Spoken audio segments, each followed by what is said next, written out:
د افغانستان د ټاکنو خپلواک کمیسیون وایي چې د سیک او هندو اقلیت د یوازیني نوماند او ترسینګ خالصه د وژل کېدا له امله به په استثنایي ډول د دې زمینه برابره کړي چې د ولسي جرګې د راتلونکو ټاکنو لپاره سیکان او هندوان ځانونه نوماندان کړي. دغه کمیسیون وایي د دې لپاره چې د سیکانو او هندوانو حق تلف نشي په دې اړه بحثونه کړي او د نوماندانو د نوملیکنې مهالویش به راتلونکې شنبه اعلان کړي.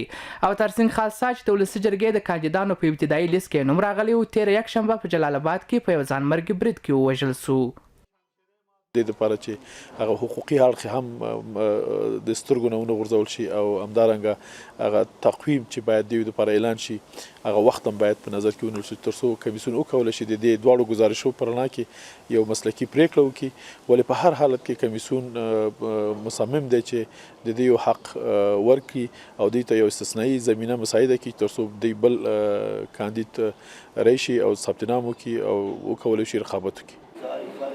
بلخو افغان سیکان او هندوان وایي د دوی ټولنه به پر دې غور وکړي چې د دوی له منځه د راتلونکي ولسي جرګې ټاکنو ته څوک درېږي.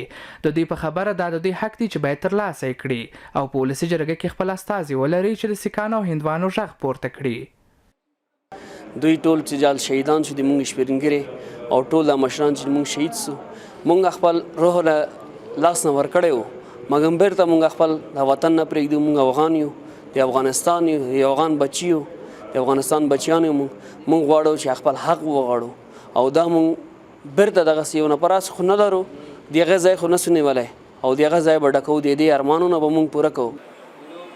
د افغانستان دغه لږکي وایي که څه هم د راتلونکي په اړه اندېښمن دي خو افغانستان به پرې نه ږدي. دوی وایي چې د جلال آباد د برید په اړه باید جدي پلټنې وسي.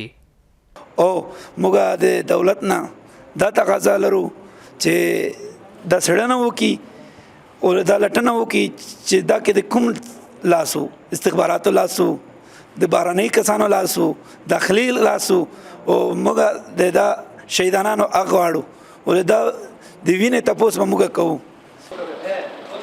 دا لومړی ځل چې افغان سیکان او هندوان په یو ځانمرګي برید کې په نښه کېږي. د جلال آباد برید چې 19 کسان یې وژل او 100 یې زخمیان کړل ډېری یې سیکان ول. دغه برید په هیواد او بهر کې په پراخه کچه غبرګونونه راپارولي. حکمت سروش د امریکا غږ آشنا ټلویزیون کابل.